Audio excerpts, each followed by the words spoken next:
বাতাসে ঝুলে আছে এক পুরনো নিঃশ্বাস, ঢাকা শহরের ফুসফুসে। আমার শহর একসময় জীবনের কেন্দ্র, আজ কেবল অতীতের প্রতিধ্বনি।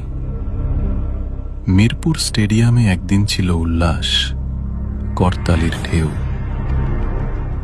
আজ সেখানে শুধু ঘাসের বিছানা আর নিস্তব্ধতা। মিরপুর 10-এর মেট্রো স্টেশনে যে ট্রেন একসময় মানুষ বহন করত, এখন শুধু লতাপাতা ধরে রেখেছে ভাঙা রেল লাইন।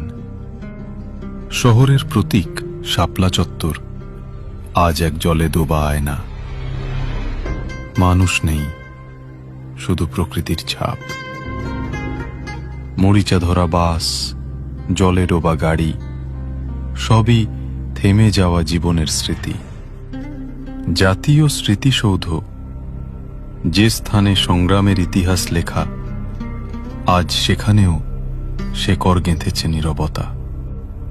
ভাঙা জানালা দিয়ে হাওয়া গায় এক বিষণ্ণ গান। পিচের ভেতর থেকে গজিয়ে ওঠা গাছ বলে দেয়, মানুষ হেরেছে, শহর হেরেছে। কিন্তু এই ধ্বংসস্তূপে আছে অদ্ভুত এক শান্তি।